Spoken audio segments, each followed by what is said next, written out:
сапар емес, дамдам 2-3 жыл болуп калды. 2 жыл мурда келип имам сап Хазирет агабыздан, устазыбыздан, акебизден батасын алып, ушул жерде сабак өтүү мүмкүнчүлүгү болду эле.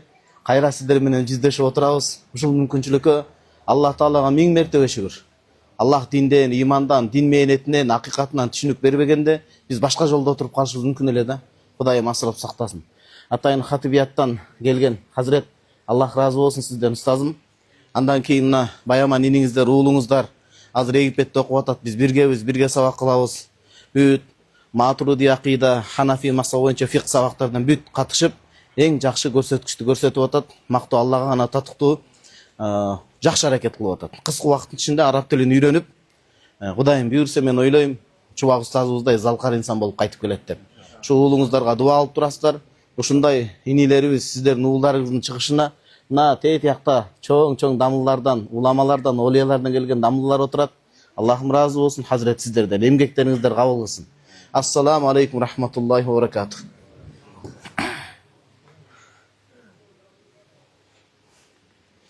Урматтуу жамаат, үшүр жер акысы жөнүндө сөз болмокчу. Азыр жыйын терин күзгү убакыт келе жатат. Бул ошол жердин акысы, жердин зекети болмокчу да.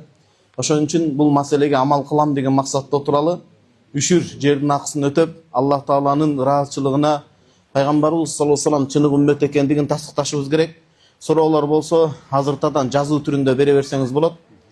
Кудайым буйрса, анан ошо мынакей бере берсеңиздер, Кудайым буйрса жетет. Үшүр жер акысы. Үшүр деген эмне? Бул кайсыл китептен алып атат? Бизде илимдин багыты анык болуш керек. Мазхаб карманыш керек. Беадеп болбош керек, мазхабчанып. Акыйдадан ашача адашып кетпеш керек. Матуриди ахлисунна вал жама акыйдасы боюнча, Ханафи мазхабы боюнча жашыл көчөт Калысбек Заманбеков деп жакында Кудайым буйрса муфтияттан мөөр алып чыгат. Азыр толуктоолор киргизилип атат акыркы. Ошол баалуу эмгектен иншалла үшүр жер акысы маселесине токтолмокчубуз. Үшүр деген жерден чыккан түшүм менен мөмө жемиштердин акысы. Мындайча айтканда жердин зекети. Анын өкүмү важип болот. Бул кайсыл китепте келди десе, Ас-Сираджул Ваххаж имам Хаддади рахимахуллах 4-ч том 180-чи бет. Жердин акысы. Кур'ан-ы Каримде атайын аят келген: "Ва ату хаккаху яума хасадих." Эгин тегиндерди жыйнаган маалда ошонун акысын бергиле дейт.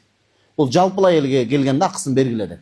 Андай эле Кур'анда жалпы жонунан намаз окугула, зекет бергиле деп буйрук келген парз болот. А бул жерде важип түрүндө келет, кыйтма болгондугу үчүн. Анан намаз, зекет сыяктуу ачык айтылып аткан жок да. Бергиле, чыгаргыла эле деп коюп атат. Сүннөттө пайгамбарыбыз саллаллаху алейхи вассалам чечмелеп берген. Мисалы фима сaqatis самау фафихил ушур деген. Бухари Муслимде хадис келген, азыр токтолобуз да негизи.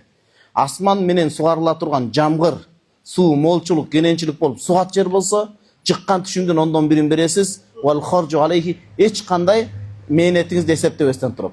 Мен жазында солярка короттум, тракторду алып келдим, адамдар жалдап иштеттим, дегиндей мындай кылдым деп, же чарпалек менен суу ташыдым деп, бир дагы кетирген чыгымды эсептебестен, минус кылып алып таштабастан туруп, сугат жерби? Болду, 1/10 чыгарасыз. Мисалы 10 кап ала турган болсоңуз, 1 кабын чыгарыш керек. Кимге беребиз? Азыр алдын окуйбуз, зекет бериле турган адамга беребиз. Кармап чыга турган муктаж адамга. Ал эми хадис муанысында айтып атат: "Ва инкана сайхан", эгерде кайрак жер болсо, сугат жер эмес, какыраган жер болуп, суу жетишсиз болуп, адам ошону чарпалек менен алыстан суу ташып, жерден саматок чыгарып, мээнет коротуп атса, анда анын жарымы 20дан 1. 20 кап болсо, ошону бир 10 кап чыгып калса, жарымы 1 кап эмес да. Куранда мына өткөндө айтып бергенбиз, силер үчүн жерден чыгарып берген. Жерден чыгарып берген деген түшүмдөрдөн деген сөз. Нафака, каржы чыгаргыла. Бул Бакара сүрөсү 267-чи аят. Жердин каржысы менен чыгарыла турган акысы бул үшүр болмокчу. Зекет парз болот, аны чаңган адам динден чыгат. Үшүр важип болот, аны чаңган адам динден чыкпайт, бирок күнөөкөр болот. Биздин ата бабаларыбыз дин суюлганда, акыйкат мондай кыйынчылык болгондо да үшүрүн чыгарып келишкен. Балким ошол жакшылыктын айынан канча деген дин мээнети бекемделип, бүгүнкү күндө Алла жолунда көчмө медресе дават. Канча деген илимдүү адамдар чыгып, канча деген олия машайих тасаввуф маселесинде канча чоң жетишкендиктер болгон да. Жердин акысын сөзсүз бериш керек. Анткени жердин эгеси, түшүмдүн ээси да Алла Таала. Түшүмдү көрүп туруп, акылга салып, ченеп туруп, баягы сараңдык кылып түшүмдү чыгарбастык бул Кудай Таала берген өмүргө наразы болуу, өмүргө шүгүрсүздүк кылуу болот. Аллахым bir тамчы жамгыр түшүрбөй койгондо биз ал нерсени ала албайт элек. Бардыгын Аллахым себепкер кылып атат. Карасаңыз, баягы кыргызда бул маанини чагылдырып айткан, динге туура келген макалда, бай мактанса bir жуттук, эр мактанса bir оттук дейт. Октук дейт. Жуутчулук, каатчылык замандан Кудай сактасын, ал оор болот. Бөлөк аятта түшүмдү жыйган кезде акысын бергиле дейт. Жана жогоруда окуп атпаймынбы? Ва ату хаккаху яума хасади. Түшүмдү жыйын терим убагында күзүндө. Же болбосо беде маселеси бар. Ал күздү күтпөйт да. Жылына тыңдар мисалы 5-6га чейин кетип атпайбы, туурабы? Жакшы өндүргөндөр. Ар бир беден оргондо, ар бир беден мисалы азыр дамлам эмне деп коет элек, жана 4 буштук кылып атпайбы? Пресс деп. Кубаттап пресс деп атпайбы? Ошо пресстин башынан сан башынан чыгарып бересиз. Мисалы 10 пресс чыкса, бирөөсүн чыгарып бересиз. 4 жолу бедени оруп туруп экспертсетти башкана. Акыркысында берип койбойсуз да. Ар бир оргондо жыйганда бересиз. Ооба, деп айтылат дейт. Бул ошол Ан'ам сүрөсүнүн 141 аяты. Кудайым буйрса муну сабак өтүп дамылдама таштап кетем, каалагандар дамылдамдан келип батасын алып биринчи, анан копиялап кетсе болот. Батасын албайынча бербейбиз дамылдам. Дамылдам эмгеги чоң. Канча жылдан бери мени таркалап келет. Алла разы болсун, биз дамылдамдын адеп аклагын ошондой эле жакшы көргөнбүз, өмүрүбүзгө береке дамылдам. Бардык тафсир алымдары, Куранды чечмелеген алымдар бир ооздон бул үшүргө тиешелүү аят деп баса белгилешкен. Важип да. Важип амалдар кайсы мисалы? Ханафи мазхабта 2 айт намазы. Важип амалдар кайсы? Имам Абу Ханифа рахимахуллахтын иштигады боюнча витр важип намазы.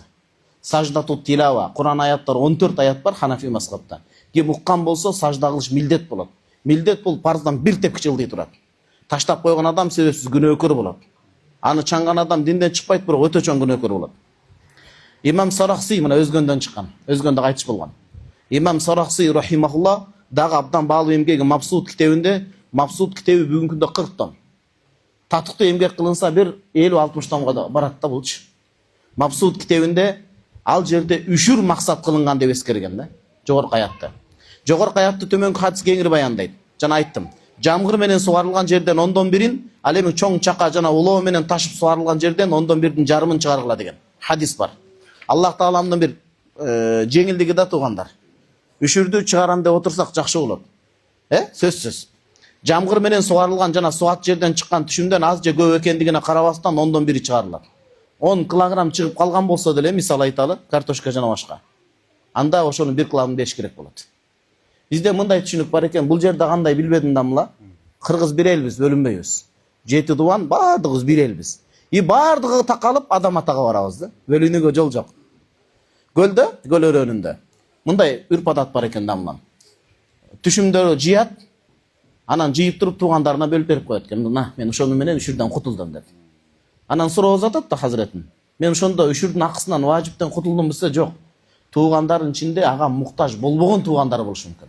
Өзү зекет бере турган, өзү үшөрөт чыгара турган адам болуп калса, ал өтпөй калат. Бир гана үшүргө муктаж, зекет алууга муктаж, тапкан кирешесине караганда чыгашасы көп, карыздар, балдар ооруп, жежеси ажырашып балдары менен жалгыз калса, ал муктаждык сыпаты менен, зекет ала тургандык сыпаты менен берсе 2 соо алат ал учурда. Биринчи туугандык мамилени бекемдеген үчүн улап, бекемдеген үчүн, экинчиси үшүр үчүн. Калыс сен чото скоросту 5ке коюп алдың, биз түшүнбөй атабыз. Чыдап туруңуз, китепке ошон үчүн бүтүрүп алайын деп атам. Эгер жамгырдын суусун караңыз, колдонуп, аны менен кошо каражат кетирип, өтө зарыл маселе. 2 жолу сугарып атат бул. Жамгыр менен сугарса 1/1, кол менен мээнет которсо 20/1. Эми экөө биригип калсачы, бул жаңы маселе. Эгер жамгырдын суусун колдонуп, аны менен кошо каражат кетирип, суу ташып чыгарса, чарпалек деп коебуз. Жылдын көп мезгилинде кайсыны көп колдонгонуна каралат. Жылдын көп мезгилинде эгер жамгыр менен болсо 1/1. Жыл аз эле 1 ай болуп туруп калган мээнетинде баягы суу ташып жерден чыгарып сугара турган болсо 20/1. Эгер экөөнү тең бирдей колдонсо, 6 ай колдонсо, адамдын акысы каралып, түшүмдүн 20/1 чыгарылат. Бул жерде адамдын акысы каралат. Шариаттын канчалык жеңил экендигин билсеңиз болот да. Туугандар, biz магистратурада окудук.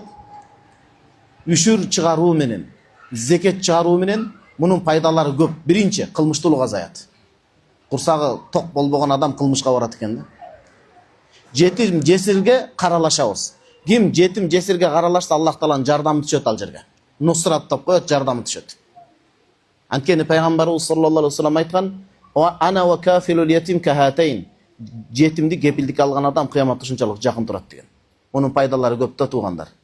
Неге Кудай ушунума муктаж болуп калыптырбы деген ой келбесин. Өзүңүздүн акыретиңиз үчүн кылып атасыз. Үшүр чыгарганда жерге кеткен бүткүл чыгымдар менен ага төлөгөн салык кемитилбейт, жакшы билиңиз.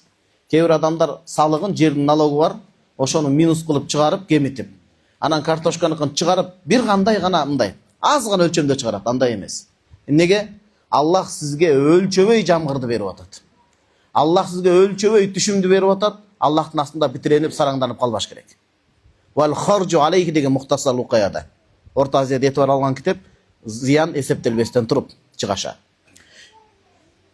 Суу аралаш болсочу, муну айттык, төмөнкү нерселерден үшүр чыгарылбайт. Санап отуруңуз, төмөнкү нерселерден үшүр чыгарбайсыз. Аны жеке колдонсоңуз болот. Биринчи, самандан. Будайды чаптырып алдыңыз, арпаны чаптырып алдыңыз, саманынан чыгарбайсыз. Саманынан чыгарасыз эгер бизнес кылып иштесеңиз. Анда акчанын өкүнө кирип кетет. Мисалы, дамла мындай. Будайды чабып алдыңыз, башы машагы бар го, ошону гана унун чыгарды. Анда бир жөн андан чыгарып бересиз. А бирок саманы калып кетти жөнүндө мал жейт экен, чыгарбайсыз. Бирок бул саманды топтоп сатып, ошону жанагындай жем аралаштырат да билесиз. Майдалатып башка кылып жем кылып берип аткан болсо, бул бизнес дегенине кирип кетет. Анда акчанын өлчөмүнө жетсе, алтын күмүш кошулуп, ана акчанын зекет чыгарылат ал учурда. Жөн эле мал жаныбарга кетсе чыгарбайсыз анда. Жеке колдонууга. Самандан чыгарылбайт. Экинчи, дарбыздын жана башка нерселердин үрөнүнөн. Дарбыздын ичиндеги үрөндөр бар го. Жеп атпайбыз мынакей, Кудайга миң мертебе шүгүр. Демек, андан үрөн эмес чыгарбайсыз. Ар бир үрөнүн терип коюп, мына ушундан чыгаргыла дебейсиз. Үчүнчү, курманын, финик. Курманын сөңгөгүнөн жана жалбырактарынан чыгарылбайт. Төртүнчү, деңизден чыгарылган баалуу таштардан. Мисал караңыз, деңизден чыккан баалуу таштар. Көлдөн жана башкадан. Акак таштар, бриллиант таштар чыгып калса, үшүр берилбейт. Ылдый жакта жазыпмын, Имам Аби Юсуф рахимахуллах анын 5тен 1 мамлекетке берет деген. Анткени Азирет Умар Аллахандан разы болсун, акак таштын 5тен 1 мамлекетке алат эле дейт. Бүгүнкү күндө ошондой. 5тен 1 мамлекетке өтөт, 4 бөлүк өзүндө калат. Биздин шартта биздин мыйзам каралыш керек. Бешинчи, тоодан табылган кен байлыктардан да үшүр чыгарылбайт. 5тен 1 мамлекетке, 4-өө таап алган адамга. Бирок каралат. Мамлекеттин карамагына кирген болсо, бардыгы эле мамлекетке кетет. Тапкан адамга вознаграждение 7-нчи катары бериши мүмкүн. Бул каралат. Жеке өзүнүн жеринен болсо, анда 5тен 1 мамлекетке төлөйт. 4 бөлүгүн өзү алат. 6-нчы, талаада өскөн дары чөптөрдөн үшүр чыгарылбайт. Тамлан биздин ата бабалар илгери таза фармацевтика болгондо төөдөн жанагы эрмен чөп, дагы эмне деп коет элек? Кийик чөп, кийик от, ушулардын баарын топтойт эмес беле адамлар, дары чөптөр. Ошондон үшүр берилбейт экен. Дары чөптү топтоп сатып тижарат кылса, анда бизнес акчанын зекетин чыгарат анда ал учурда. А жеке өзүндө же адамдарга табылчылык кылып колдоно турган болсо, анда бир жөн. Бирок табылчылык деген сөздү эти атпайлы, анткени акыркы убакта көбүнчө алдамчылар аралашып кетип атат да. Чындап билсе, медицинадан билими бар болсо, анткени бизде азыр Бакыт Тактагазиев деген улан ажыкебиз 2 врачыбыз кошо жүрөт, машалла. Кимдин медицина тармагында суроосу болсо, сабактайын кайрылса болот а кишилерге. Бирөө чоң хирург, бирөө чоң баягындай сосудист, кан тамыр боюнча хирург. 7-нчи, кабырдын ичиндеги өскөн мөмө жемиштер менен түшүмдөрдөн үшүр чыгарылбайт. Кабырстандын ичинде мөмө жемиштер өсүп калса, ошону терип үшүрүн чыгарбайт. Терип алса болобу? Аны ошол имам дамылага кабар берип, терип жетим жесирлерге иштетсе болот. Анткени ал ошол жердеги маркумга садака чабылат. Бирок терип алып сатып бизнес кылган болбойт. Же акчасына ошол жерге карагай, арча эгип, же мечит, медресе жардам берсе бир жөн. Бирок андан башка жерди кылыш керек, анын үчүн бизнес кылам деп, адамдар маркумдардын урматын көзүнө илбей, тебелеп, тепсеп, аңгектерге түшүп кетиши мүмкүн. 8-нчи, үйүнүн алдындагы жерден чыккан нерсеге же мөмөлүү дарагына дагы берилбейт. Анткени жеке участок бар го, жер тилкем үйүнүн астындагы. Анткени Азирет Умар, Аллах разы болсун, ал нерседен үшүр алган эмес. Сахабалардын бардыгы тең бир ооздон ал өкүмгө макул болушкан, бирок такыбалык кармап берсе үшүргө жарайт. Үйүндө көбүрөөк карага тегип коет, кызыл чегет, ошолор берилсе жакшы дейт. Жеке муктаждыкка иштетилген бар го, жеке үйдө. Берилбейт экен фатва, бирок берсе жакшы болот. 9-нчу, нефтке дагы үшүр бербейт. Кочкар ата беле кайсыл азыр бизге аткан. Кочкар атада нефт бар турбайбы? Ошол жерде нефттен бербейт, бирок ал жерден зекет берилет, акча катары эсептелет. Андан киреше таба турган болсо зекет чыгарылып, мамлекет менен кеңешилет. 10-нчу, көчөдө жаткан чөп менен отундардан дагы үшүр чыгарылбайт. Көчөдө чөп өсүп калган, отундар ташталган, терип келип, 10-1 деген сөз жок. Ал көчөдө. 11-нчи, күз келбестен алдын эртелетип алдын ала үшүр чыгарылбайт. Ба элдерди кыдырып, үшүр чыгарасыңар да, болжол менен сиздики 1 гектарбы? 1 гектардан орто эсеп мондай чыгат, берип койгула алдын ала деген сөз жок. Чыкпай калсаң не болот куурап кетип? Мөндүр жаап кетиши мүмкүн, Кудай сактасын. Кайсы бир жылдары чегирткелер билесиздер, апаат кырсык каптаган, Кудай себеп кылып. Ошондой качан эгин теримди чындап орот, канча чыгат, анан ошонун 10-1 же 20-1. Алдын ала чыгарылбайт, зекеттен айырмачылыгы бар. 12-нчи, вакыф кылынган. Вакыф деген Алланын мүлкүнө өткөн нерселер. Вакыф мына умумий мечит вакыф. Бирөө куруп бергендейин, сооп атасына кетет болду, бирок колдона албайт ал. Кечирип койгула, мен мечитти кайра кайтарып алайын, мага үй керек болуп калды десе, уруксат берилбейт ага. Ошол мечит бойдон калат. Вакыф кылынган мечит жана медреселердин жеринен үшүр алынат. Мечитке участка жер тилкеми бөлүнсө, ошол жерге картошка жана башкалар эгилсе, мисалы жүгөрү, макалар, ошондон үшүр берилет. Бирок ал жерлердин пайдасы нисапка жетсе, зекет чыгарылбайт. Демек, мечит, медресеге тиешелүү жерлерден зекет чыгарылбайт, бирок үшүр берилет экен да бул. Эмнеге анткени анын акчасы зекетке деле жетпейт. Ал кайраны түзөтүүгө, оңдотууга гана жумшалат деген сөз. Ал эми ким өзүнүн үлүш жерине каша кармап тозуп, камыш же мөмөлү бактарак эксе, же беде айдаса үшүр чыгарышы керек. Эми бал маселеси талаш экен да мулан бизде. Балдан чыгарылбайт деген сөз негедир кыргыз элине таркап кетиптир да. Балдан үшүр берилбейт деп. Бал чыгаргандар бар да бизде, балчылар. Ошондой эле балдан да аз же көптүгүнө карабастан үшүр чыгарат. Эстеп коюңуз. Ханафи мазхабта балдан үшүр чыгарып берет кадимкидей. Аны жанагы дамылда эмне деп коебуз? Балдын жана челек. Балдын челегине карап эсептеп чыгарат да. Яшигине карап. Мисалы канча литр бал чыкса, ошонун 1 литрин берет. 10 литр болсо 1 литр. Үшүр жер болсо. Хадисте үшүр жериндеги балдан 10-1 алынат деп келген бул хадис Мусаннаф ибн Абдураззак 6972, Байхақи 7533 хадис. Демек, балдан бал челек кармагандар балды бересиз. Эң жакшы сооп алам десеңиз, калыс, баяман деген балдар бар, Египетте окууда, ошолорго бересиз. Дамылдардан уруксат алып. Бересиз. Берсеңиз жакшы болот. Молдо калыстын бети жок экен дебегиле, бир көңүлүңүздөрдү көтөрүп коюн деп атам да. Берилет. Анан балдын өзүн берсек болобу, сатып акчасын келет азыр алдыда. Күтө туруңуз. 3 имамыбыз тең. Имам Абу Ханифа, Имам Аби Юсуф, Имам Мухаммад тең балдан үшүр чыгарылат деп бирдиктүү фатва айтышкан дейт. Апчыкыр устазыбыз айтат го, бир молда адам жумага келиш керек болуп, баласын ээрчитип, өзү араңдан зорго тыйын таап, ошого жайдын ысык аптабында 2-3 арбыз алган экен. 2 дарбыз, 1 коон. Анан кирип, баласы арчагына отуруп калыптыр, даават кылыптыр, садака чыгаргыла деп, укмуш Алла жолуна бергиле деп, курбанчылык кылгыла деп баян айтылат, маселе айтылат, мауиза, насаат. Чыккандан кийин балам кетти экен, үйдөгүлөр күтүп калды десе, колунда эч нерсе жок экен да. Жанагылар каякта, сиз өзүңүз садака бергиле деп айтпадыңызбы дейт экен да. Ал элге болчу, мага эмес болчу дейт экен да. Ошол сыңары балды бергиле иншалла, дамылага. Пахта жана пияз сыяктуу адамдар пайдаланган бөлөк түшүмдөрдөн да үшүр чыгаруу керек.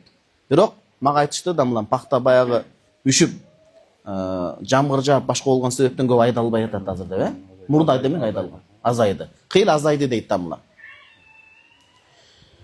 Үшүрдүн зекеттен айырмасы. Көңүл буруңуз. Зекет парз, үшүр важип. Үшүр жердин акысы. Экөөнүн кандай айырмасы бар? Атайын изилденип жаздым да көп китептерден. Биринчи, канча айырмасы бар айтайынбы? 7 айырмасы бар. 1. Белгилүү бир нисапка, өлчөмгө жетүүсү шарт эмес. Чыккан нерсе аз болсо да берилет. Зекетте кой 40ка жетиш керек. 40ка жетилсе анан 1. Уй 30га жетиш керек. Аттага талаш тартыш бар. Фатва берилет десек башына эсептелет. Акча деле белгилүү өлчөмгө жетиш керек, алтын күмүштүн нисап өлчөмү бар.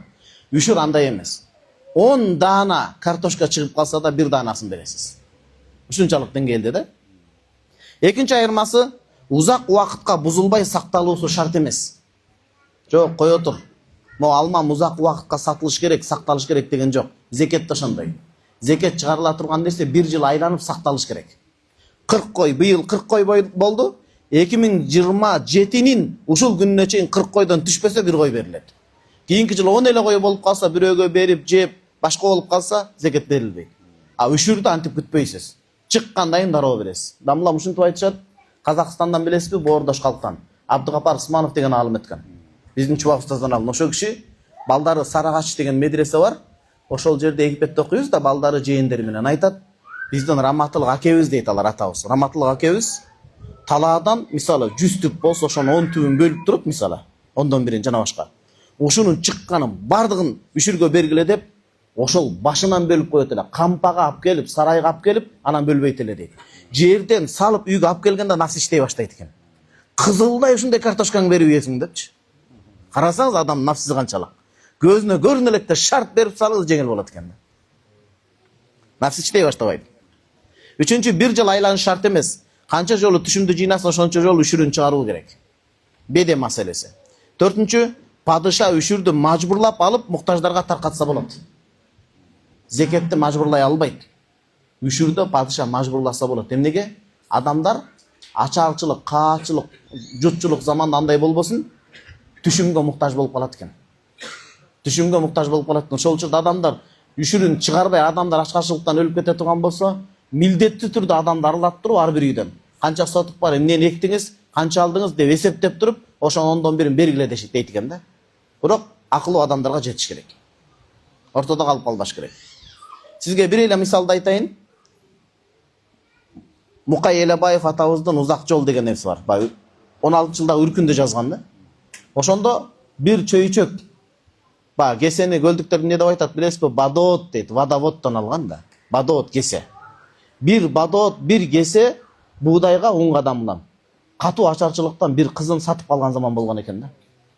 Карасаңыз, biz азыр кандай ысырап кошулукта жашап атабыз да, мындан тирүүлүктө дагы өлүм житимде да. Ошого адам тагдыр эң бай адам ошол bir чөйчө, bir кесе уну бар адам болгон экен. Ошондой ачарчылык заманда андай башка келбесин, бирок ысырап кошулук кыла берсек ошого жеткирип коюш мүмкүн, этиятташ керек. Ошондо падыша кийлигишет экен. Бул фикта чоң илим бар, тасир дейт. Монополия күчөп, элдер ундарды алып алып, ачка калып, бирөөгө жетип, байлар ээ болуп алса, мамлекет милдеттүү түрдө бөлүштүрөт. Мисалы азыр бензинди 30 литрден ашык куйбай атпайбы, туурабы? Анткени калгандарга жетсин деген сөз. Ошондой эле баа мисалы. 5-чи айырма, адам кайтыш болсо, мурасы бөлүнбөстөн алдын үшүрдүн өлчөмү биринчи чыгарылат дейт. Зекет андай эмес экен. Адам өлсө зекет милдет болот. Зекеттики кечиримдүү болот. Биринчи адамдын карызы төлөнөт маркумдун. Эшен атабыз кайтыш болсо, Эшен атабыздын зекети биринчи берилбестен адам акысы берилет. А үшүрдө жооп, үшүр чыгарылып, анан карыздарга төлөнөт. Муну унутпаңыз. Көп адамдар билбейт муну. 6-чы, карыз үшүрдөн тыйбайт. Мисалы кандай дамылам?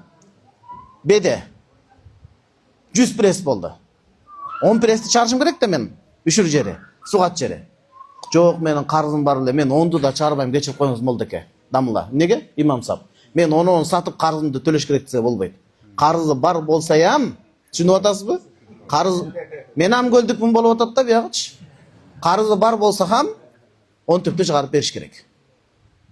А зекет андай эмес. Зекет карыз зекетти тыят. 7-чи маселе, үшүр чыгаруу үчүн акылга толуу же балагат жашына жетүү шарт эмес. Жаш бала, мисалы, менин балам Мухаммад азыр 5 жашта. Мухаммадтын көлдө жер тилкеми бар болсо, 20 сотук топ коюңуз, 25 сотук. 20 сотукка мен беде эксем, бедеден 100 түп чыкса 10 түбүн беришим керек. Эмнеге? Ал балагатка жетелек болсо, бул жердин акысы, ал адамга каралбайт. Зекетте байлыгы бар болсо Мухаммадтын, андан зекет берилбейт Ханафи мазхабта. Качан балагатка жетмейинче. Ана сизге шариаттын өкүмү. Ал үшүрдө берилет тамла. Үшүрдө сиздин балдарыңыздын участактары бар да жер тилкеми, алганда бериш керек. Азыр өтө бир зарыл маселени айтам, мону бүтүп алайын. Акылына доо кеткен, жинди деп айткым келген жок да, адабий тил менен. Акылына доо кеткен мандеми бар, жана жаш балага таандык жерлерден үшүр чыгарылат. Бизде мындай экен дамылам. Көлдө түпкө имамдарга сабак өттүк 5 күн. Өтө мыкты сабак болду акыйдадан. Бул суроону берди. Бизде көлдө дейт. Бала төрөлгөндө, кыз төрөлгөндө жер үлүш берилет. Жер тилкем. 25 сотук ар бир жерге жараша. Анан алар турмушка чыгып күйөөсү менен кетишет. Мисалы көлдө нарынга күйөө бала болду, ошко күйөө бала болду. Бирелбиз. Ошол үшүр жерин биз иштетип калабыз эми. Ошонун үшүрлөрүнүн акчасын, ошонун пайдасын биз беришибиз керекпи же карындаштарга беришиңиз керек? беришиңиз керек ал анын акысы. Күйөөгө чыгып кетсе да. Бир гана эжеңиздин астынан өтсөңүз, уруксат сурап, мен эми иштетип атам, каражат коротуп атам, карындашым уруксат бересиң бежеке, уруксатпы деп астынан өтүп койсоңуз, андан уруксат. Бирок ошондо деле анча-мынча конокко келгенде чай пул кылып чыгарып берип койгон жакшы экен. Дамыла. Кыздар калып атат да, баланын үйүндө. Onu bizde hem kalıyor da bazı işleri kalıyor da. Ошондой экен да. Көрдүңүзбү ошондой? Алардын акысы мамлекет аларга бөлгөн.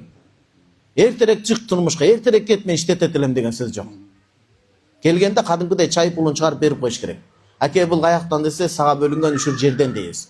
Жок, мен иштетем десе акысы бар. Муну салыштыруу үчүн унутпаңыз. Эркектер калың беребиз, махыр беребиз. Анан ата-энеден бизге сеп болуп кайтып келет го келинчек. Сеп аялдын жеке акысы болот. Кудай сактасын, куштун уясы бузулбасын, ажырашып кеткен жагдайда септи аял алып кетет. Биздикилер жок, сен канча жыл биздин үйдөн жегенсиң деп септи бербей коет. Жудайам жаман кеп да булчу. Анака болмойду туугандар, болбойт андай.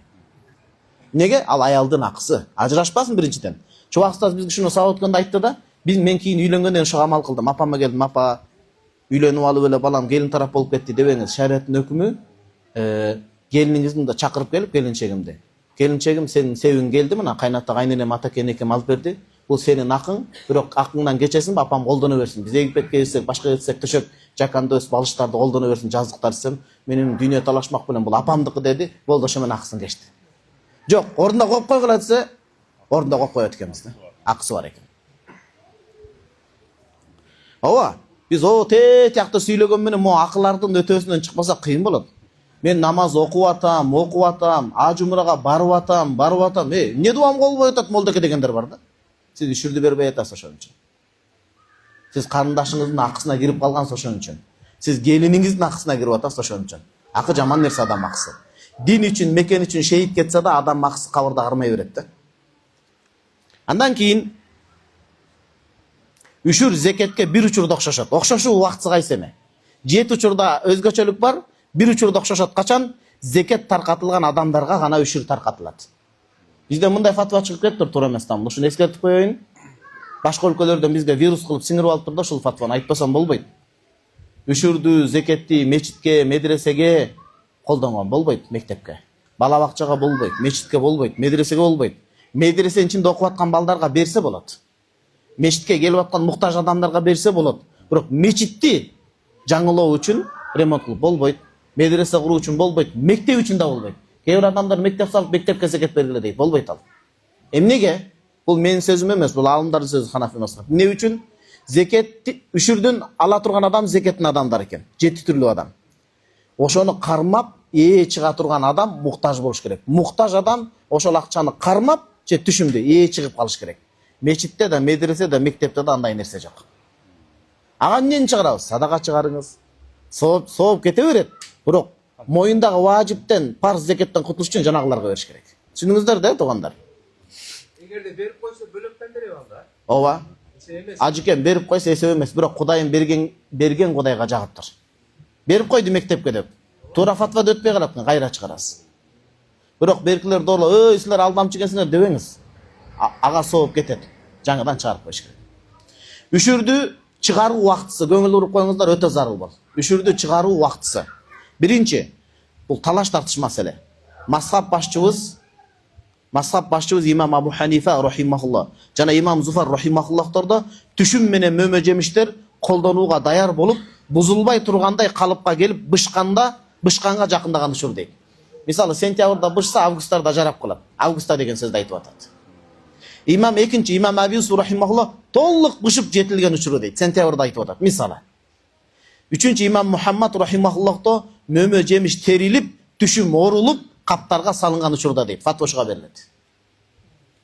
Имам Абу Ханифа рахимахуллах улуу имам жөн жерден караңыз, август, сентябрь орулган учур имам Мухаммадтыкы. Мисалы, сентябрь, октябрь деп коелучу тамда, мисалы. Октябрда бүт жыйынтер орулуп атат. Неге имам Абу Ханифа рахимахуллах картошка же мака жүгөрү бышып жетилгенде орула элек болсо неге деп атат десе, адамдын нафсиси жаман, таквачылык негизинде айткан. Адам ошол заманда эртерээк чыгарып кутулуп койбосо, күзгө жакын аны шайтан шыкап баштайт дейт. Эмнеге чыгарасың, сенин балдарың көп, башкалар чыгара берсин деп баштайт. Ертең орылғанда тем более адам баласы сараңдық қылып баштайды дейді. Имам Абу Ханифа рахимахуллах жоғын айтқан емес, көрдіңіз бе? Өте етият айтқан.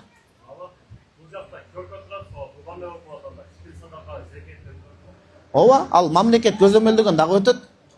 Акчалай ал акырында келебиз. Мисалы, беде бар го, бедени түп менен берсе болобу же акчага айлантып берсе болобу? Акчага айлантып берсе болот, болгондо бул бияк деген сөз. Муфтияттан чыкты, баш ээсиз. Ар жагы кандай болупту, Аллаху алам. Ал жагы адилеттүү болуп атат, Кудайга тапшырасыз. Бирок сиз моюнуңуздагы важиптан кутулдуңуз. Келет ал азыр. Эгер мөмө жемиш менен түшүм колдонууга жарап көңүл буруңуз. Жанагы жогорку 3 талаш. Август, сентябрь, октябрь. Эгер мөмө жемиш менен түшүм колдонууга жарап, бирок толук бышып жетиле элек кезинде андан жеп койсо жанагы. Август эле жеп койду деген сөз да бул. Макан алды, достору келген Алматыдан кууруп жеп койду. Же тузга кошуп жеп койду. Же бирөөгө азын-аулак белек кылса карап туруңуз. Имам Абу Ханифа менен Имам Зуфар рахимахуллахтар ал өлчөмдүн 1/10 садагасын сөзсүз чыгарыш керек деп этият фатваларын айтышкан. Анткени алар эмне деген? Августта деген. Августта үзүп жеп атабы? 1/10 чыгарсын. Канча жеди? 10 баш маканы жесе жүгөрү, бирөөсүн чыгарсын. Жегенде эсептеп коюш керек экен да. Жегенди де эсептеш керек. Туугандар жок, бизде эсептебейт го. Бизде тууган калып эритин ошону эсептеп коюш керек. Неге? Кудайым сизге берип атат. Карасаңыз такыбачылыкты. Дамлан бир сөз айтсам таң каласыз. Имам Мухаммад ибн Хасан Шейбаниге жамаат көңүл буруңуз. Бир адам келип айткан, окуучулар келип. Ала тусаннифу китабан фи зухд. Адал, арам, такыбачылык, тасаввуф, эшендик боюнча китеп жазыңыз Хазрет дегенде айткан, жок деген. Неге жок дейсиз десе, соннафту китабан фил бай', мен соода соода тармагында алыш бериш мамиледе китеп жаздым. Ким ошону ошондой аткарса эң такып адам ошол болот дейт. Сакалды кой берип, сакалдын динде эмеси жок, ага метпей туруңуз. Чекеде саждан изи калып, бирок соодада алдап кетип аткан болсо ал көр такып, ал жалган алдамчы болуп калат. Көрдүңүзбү? Мен соода сатык боюнча китеп жаздым деген. Соода сатыкты ким алдабай бекем турса, ошол такып адам дейт. Анан кызыгы Имам Абу Ханифа мазхаб башчыбыз. Багымдатта имам болгон да, Багымдатты күтүп караса, алдын оң катар жалаңбай бизнесмендер отурат экен да, соодагерлер. Шундай берилип зикир тартып аттыр. Тургуласыздар деген. Бул зикир садака чыгара албаган, иш кыла албаган майып мунжулардын ибадаты. Силер алдыга жылгыла, силер барып иштеп элге зекет садака чыгарыла деген. Кээ бирөө зекетин чыгарбайт, садака чыгарбайт. Жудайам көп тасбих айтат да. Пайдасы болбойт эгер биринчи зекетти парыздан кутулмайынча. Туура математика болуш керек да жашоодочу. Ал алдамчылык да адамлар. Бир адам бар жанагындай туура эмес фатваны алганда адамлар, көрдүм мен ошону. Рамазан айында ысык айга туш келип калса адамлар, көлгө барып келсең 120 километрден алыс, 90 километрден алыс. Өзүңдү атсаң болот деген фатваны алып, туура эмес фатваны. Көлгө барып, бирок аябай такып алып колунан тишпей жүрөт да. Көрдүңүз, бирок ооз ачык. Ал уруксатты пайдаланганы менен жеке маслаха пайдасына айламал издеп атат жөөттөргө окшоп. 6-чы күнү балык уурдабагыла деген да, сыноо катар 6-чы күнү балыктар жээкке келген. Сабыт күнү. Анан булар не кылабыз? Карасы көзүндө сыноо турат балыктар. Башка күнү балык жок. Аз түшөт. Анан айламал кылышкан. 6-чы күнү топтолгон байлыкка каналдарды агызып, балыктар жанагындай кайырмакка түшүп калат, торго түшө тургандай кылганда айттым, муну биз 6-чы күнү кармаган жокпуз деп айламал кылганда, бардыгы тең акыры маймылга айланып кеткен.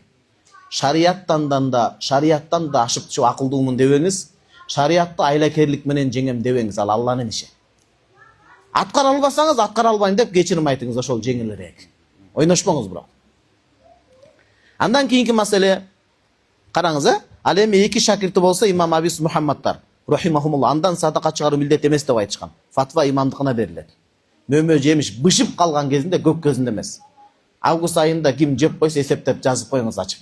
Мен 10 тамаканы Алматыдан келген досторум менен жедим, бирөөнү чыгарышым керек деп жазып коюңуз. Эгер жерге эгилген нерсени көчөт кезинде жазда сатса карасаңыз. Эгилди жерге, картошка мисалы.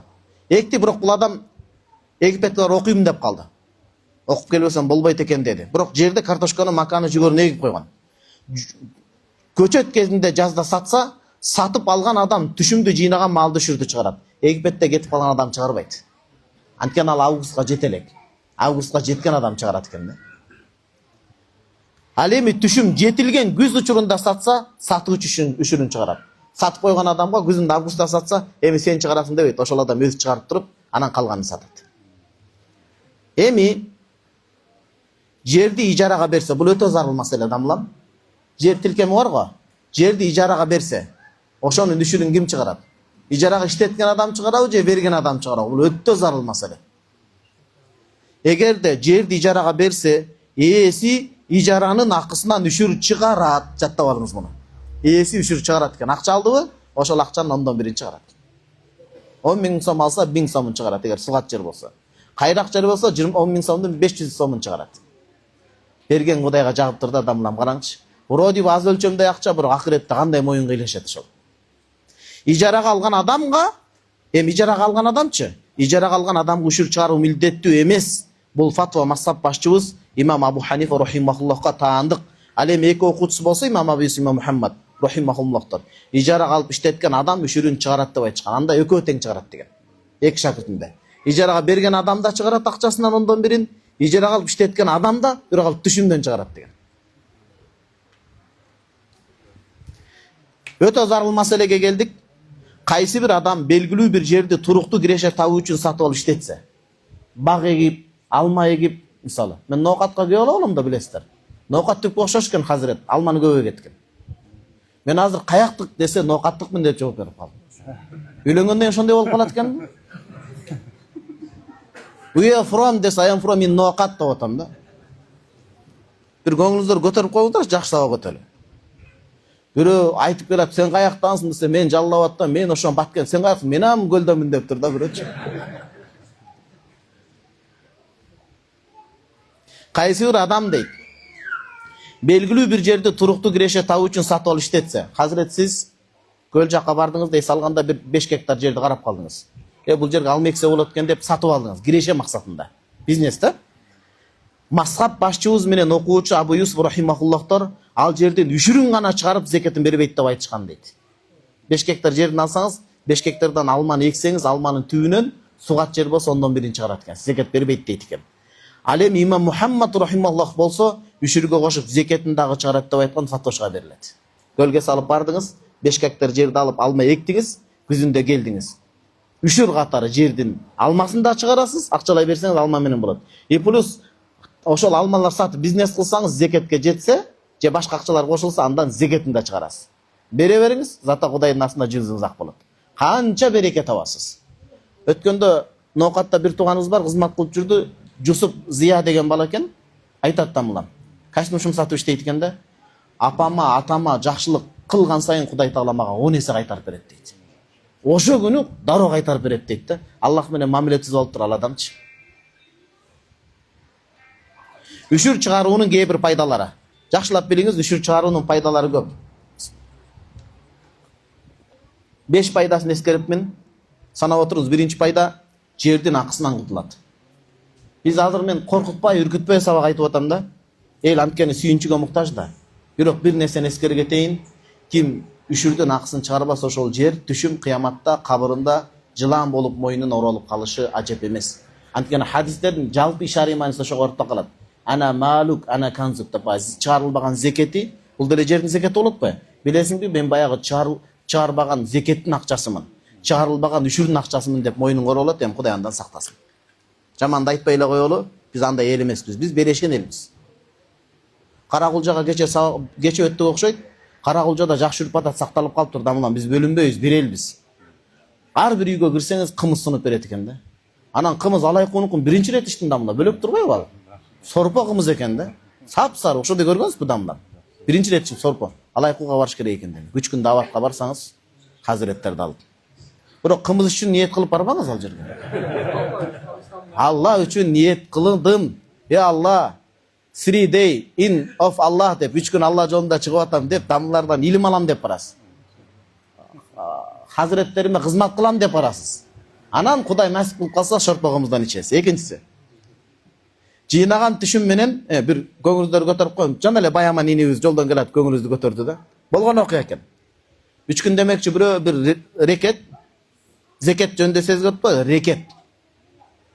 Зекетин чыгарып, тобо кылып 3 күнгө чыгып калыптыр даватка.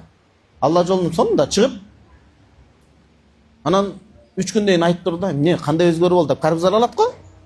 3 күндөн кийин айтат экен, сонун экен бардыгы жакты, бир нерсе жакпады дейт. Эмне жакпай калды десем, жаңы чыгып атат да. көч бара бара түзөлөт. Бактылуулук динде дейт экенсиңер, бирок бирөөң да күлбөйт экенсиңер дейт экен да. Ошого күлүп отургуздар, сабак жыгымдуу болсун шейктерим. Экинчи, ана минтип отурсаң сен ноокатка келип аласың, бизге эмес деп капа болуп атабы деп ойлоп кетет экенмин да. Экинчи, жыйнаган түшүм менен мөмө жемиштердин берекеси көбөйүп жугумдуу болот. Сиз Алланын акысын берип атасыз, жугумдуу болот. Үчүнчү, Алланын астында сыйга арзыйт, сыйга татыйт. Кудайдын сыйы кандай, Кудайдын сыйы кандай? Төртүнчү, адамдарга сүйкүмдүү болуп кадыр-баркка ээ болот. Жердин акысын берген адам кадимкидей сүйкүмдүү адам болот. Мына биздин эшен дамыл аталар ушундай болгон. Ол яшылыкты кармаган аталар. Үшүрүн калтырган эмес, Алла жолунда келген алымды сөзсүз урматтап отурган Аллах берген урпактарынан. Сөзсүз чыгат ал. Бешинчи, коомдо кылмыштуулук азайып жакшы мамиле орун алат. Кылмыштуулуктун түбү Кудай сактасын ачарчылыктан келет экен да. Үшүр боюнча маселе бүттү. Мен ойлойм бул маселе иншалла көбүздүн көйгөйлөрдү чечти деп, үшүр чыгарган, зекеттин акысын берген, жердин акысын берген, жер бетин гүлдөткөн, Аллахка жаккан пайгамбарыбыз саллаллаху алейхи сыймыктанган үммөттөрдөн бололу. Мен муну дамбылага таштадым. Олдоке үшүрдүн акчасын иштетип койсо карыз алып береби? Үшүрдүн акчасын иштетип койсо карыз алып береби? Такыр акчасы жок болбосо бирөөдөн карыз алып берет. Муну эртерээк чыгыш керек. Эң туура суроо бердиңиз. Анан акыркысы жана бул тууганым суроо берди эле. Үшүрдү ошол мисалы 10 түп алма болсо 1 түп алманы алмалай берсеңиз да болот, акчалай берсеңиз да болот. Бу Ханафи мазхабы ушуну айтканда дамлам. Башка мазхабта акчалай берсе болбойт деген. Бизде эмнеге кайсыл учурда кимдин муктаждыгы тез өтөсө ошол дейт. Акча тез өтөйт, билесиз. Балким ал алма жебейт, бирок дамлам. Мистерден да берилет дамлам. Эгерде бул жанагындай сизге тиешелүү жерлерден өссө, ээн талаадан талаш тартыш бар, ээн талаадан тере турган болсоңуз, такыбачылык үчүн үшүр берилет. Өтө бирин экин болуп кыйналып эле аз чыгып калса андан берилбейт мындай. Урдап терилген болсо, жок, ээсине алып барып бериш керек. Үшүр жер анык эмес да адамлар. Жок, туура эле суроо урдагандар бар да. Мен бир суроо айтайын, уурдап бизде бадам терсе үшүр берилбейт, анткени ал жердин ээси эмес. Жердин ээсин алып барыш керек. Не кылдыңыз десе урдап келдим дебеш керек. Сизге көмөктөшүп, жардамдашып терип келдим деш керек. Майла жок да тобо кылып атпайбы. Мен бир нерсени эстеп кеттим. Бирөө Кудай сактасын арак ичип атып, күнөө кылып атып, отуруп ичиш керек, сүннөт дейт имиш да. Таласка 3 күндүк жамаат барыптыр. Жаңы башталып атканда түшүнбөстүк боло берет го. Илимде деле жаңы башталган түшүнбөстүк болот да, анан таласка барса бир областка барыптыр, областка. Муну кесип койгула. Кыргызстан баары бир элбиз. Бир жерге барса, мас адамдар ат менен алып кубалаптыр. Кубаласа бирөө айтып, "Амирса, оң жак менен кач сүннөт болот" деп.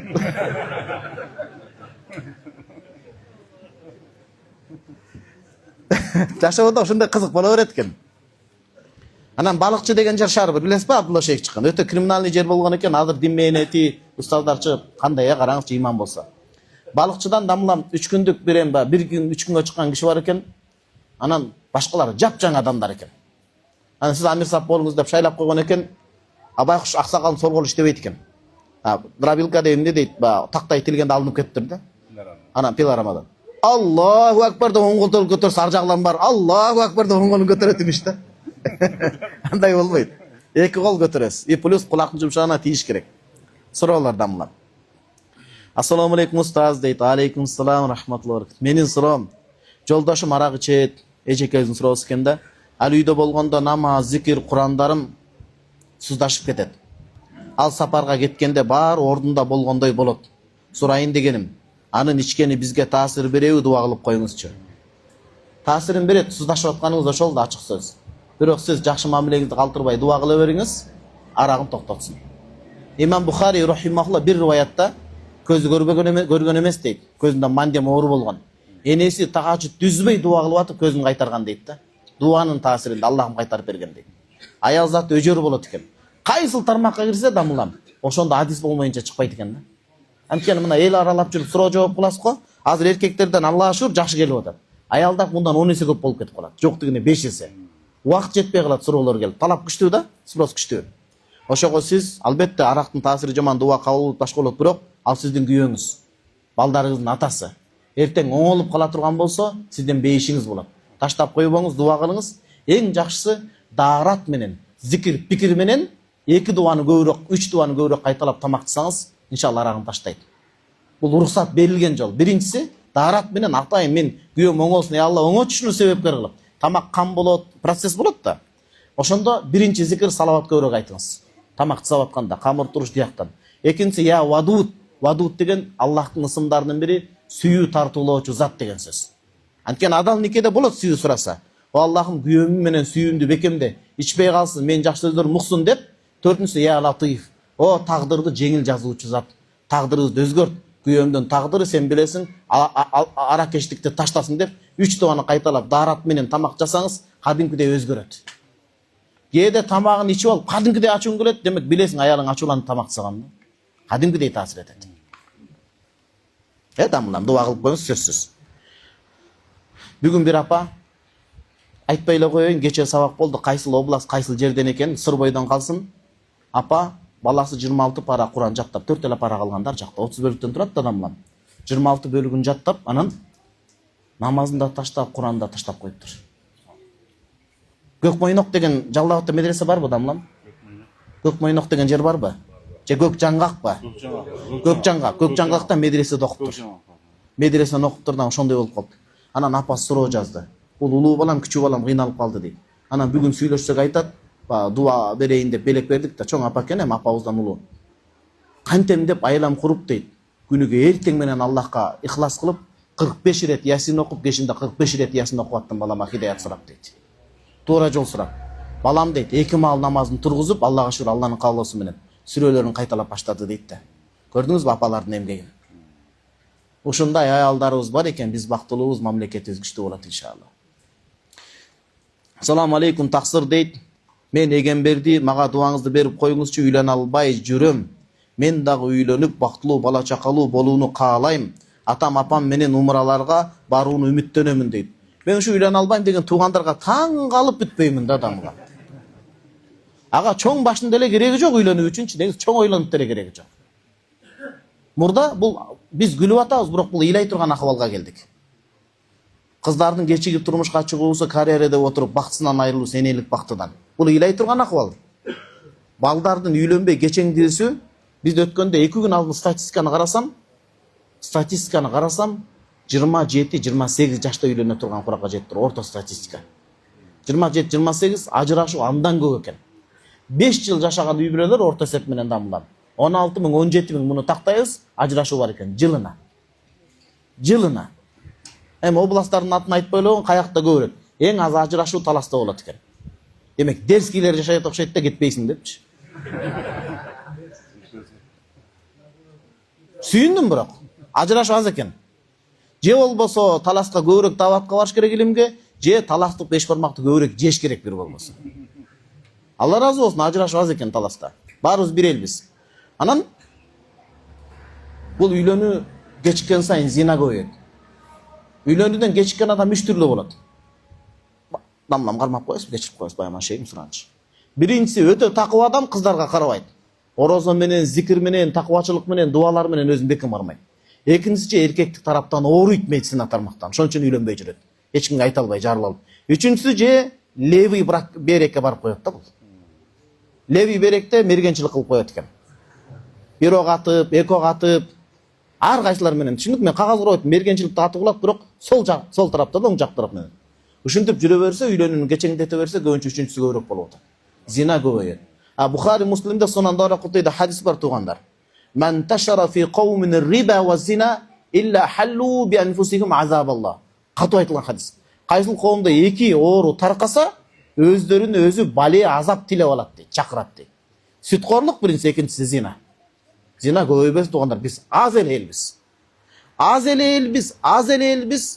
Кудай сактасын мындан, бири-бири менен жатып албасын да, Кудай сактасын. Ошон үчүн нике өтө зарыл. Никенин ташы жеңилденсе, зина көтөрүлө берет. Нике күчтүү болсо, зина азаят. Ата-бабалар туп-туура кылган экен. Ассаламу алейкум устаз. Ошон үчүн үйлөнүңүз эртерээк. Мен дуа кылайын, бирок дуа сизден болсун. Дуа аракет менен болуш керек. Үйлөнүш керек тамлам. Бизде критерийлер көп. Сулуу болсун, мындай болсун деп отуруп, кыялында аялды таппай үйлөнбөй калып атат. Жок. Кошунаңызда жап-жашынакай кыз жүрөт, даарат алып, качан мени карайт деп. Шып этип үйлөнүш керек ата энеге көрсөтүп. Болду. Нике бул тобокелчилик, нике кайып. Өңдү сулуулукту эртең чай кылып да иче албайсыз. Эгер мүнөзү начар чыкса, сулуулук бара-бара көзгө көрүнбөй калат. Сиз үйлөнө элексиз, тажрыйба жок, ошон үчүн сулуулук келбетке алданып атасыз. Албетте ал керек, бирок алданып атасыз. Сулуулук эле болуп, иман болбосо, башка болбосо, сулуулуктун кулу болуп калышыңыз мүмкүн. Дамла матүгүл мына имам сап. Мен сизге бир нерсени айтайын, ыйлай турган акыбал. Былтыр суроо келди. Үйдө жалгыз баламын, келинчегим менен ата энем таштап картайып калып жалгыз чыгып атам. Не болот ошол дейт. Качан эле бизде ушундай кыргыз элинде бөлүнүү эмес. Качан ошентип жалгыз уул ата энесин таштап кетип атты эле. Эртең бул картайбайбы? Биз каяка кетип атабыз бул жорук жосун менен? Каяка барабыз? Дальше чего? Каарынын сөзүн капка сал деген сөз кана? Кары келсе ашка, жаш келсе ишке деген кана? Мына мен арабча бир сөз айтып аткан жокмун. Өзүмдүн нарт населди айтып атам. Кана каарысы бар, нырысы бар деген кана? Биз акылдуу болуп кетсек дагы азыркы зумерлер. Билесизби, азыркы жаштар зумерлер дейбиз. Алфавитте. Биз канчалык акылдуу болуп акча таап, доллар кармап калсак да, али жашоонун кыйынчылыгын көрө элекпиз биз. Али биз суноонун ашын бирин көрө элекпиз. Эртең туруштук бере алабыз, бере албайбызбы? Кафеге бара албай, ызычуу жарашып барам, барбайм деп ажырашып кеткендер канча. Кудай сактасын. Ошон үчүн улууларды чамбаш керек, кызмат кылыш керек. Мен айтам, баяман иним күбө мына. Сиз үйлөнгөндө эмне деп айттым беле? Жок дегенде 1-2 ай келинчеңиз менен тикеңизден тик туруп кайната кайненеңиздерге атене кызмат кылып, батасына анан илимге келгиле деп атам. Бул илимге келе турган балдар. Кызмат кылыш керек атенеге. Ошолор кыйын. Мисалы да мына, мисал мен өзүмдүр 2 уул, да Кудай берсин, 2 кыз 1 уулдун атасымын. Шунча мээнет кылып баксаң, карасаң, дуа кылсаң, эртең сени карабай бакпай кетип калса, күйбөгөн жериң гүл болот. Тилиң менен айтпасаң да көкүрөгүң менен каргап аткан болосуң да баланычы.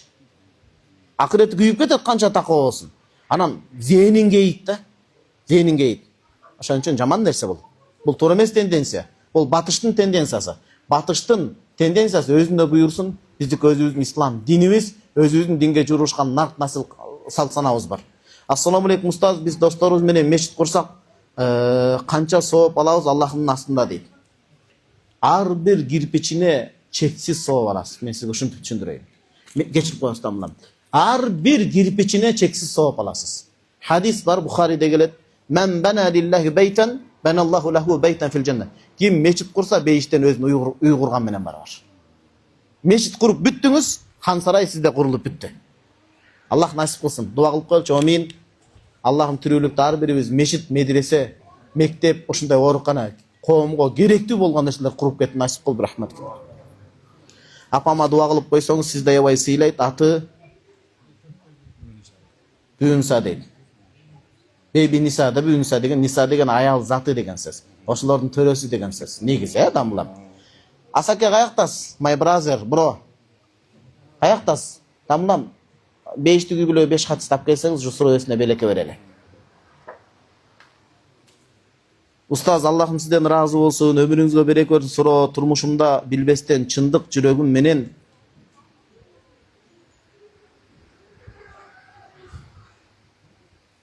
О, эмне экен дамлам? Жүрөгүм менен дейт, түшүнүктү. Айтпагам дейт. Жүрөгүм менен айтпагам дейт. Эм калып кеттир. Айтпаган далилдеп атат, эмди калтырып коюп дамлам. Айтпаган эмес дейт. Адашы 3 талак деп айткан, 1,5 жыл жашадык, кийин жарашып азыр 1 уулду болдук. Кандай кылам, рахмат устаз дейт. Хазрет дамлама келесиз бүгүн. Келинчеңизди алып келесиз, Хазрет дамлам чечип берет. Анткени талак маселеси экөөнү угуш керек. Экөөнү укпайынча болду. Бизде мындай да дамлар, эки тарап угулат. Кээде досум талак берип коюптур, эмне болот чечими деп сурап келет. Вообще антип чечилбейт. Ол досу билбейт ал кандай болгон ал дос турабы? Ошон үчүн сиз келинчеңге эшитип бериңиз. Иншалла дамла экөөбүз карайбыз, дамлам карап берет. Жанагы суроонун ээси, апама дуа алып коюңузчу деген даянкарын берип коюңуз суроонун ээсине. Бирок китеп аз, андай жаза бербегиле көп. Кыжалат болуп калбайын. Ассаламу алейкум дейт. Устаз, арак ичкенди калтыра турган күчтүү дуалар барбы? Бир инсанга жардам керек дейт. Аракты калтыра турган дуа барбы? Билбейт экенмин. Адам билбегенин билбейм деш керек. Билбейт экенмин, ал бар нерсе, бирок мен билбейт экенмин, ошону үйрөнүшүм керек экен. Бир билгеним бар, пайгамбарыбыз саллаллаху алейхи ва саллям мындан сакта, Аллаху минна аудука минал жузам вал барас. Pes оорусунан, ала оорусунан сакта деп келип туруп дуанын акырында Бухариде келет. Ва мин саййил асқом, өтүшүп кеткен өнөкөт оорудан сакта деп дуа кылат. Ошо ичип өнөкөткө кирсе анда ушул кирет анда жалпы. Демек ушул дуаны кылыңыз. Албетте анан кыргызчада кылсаңыз болот. Калп мен айтты эле деп туура эмес айтып алып күнөөкөр болбоңуз. Кыргызчада жалбарып дуа кылыңыз. Аллахым ал тилди да жараткан, кыргыз тилин дагы.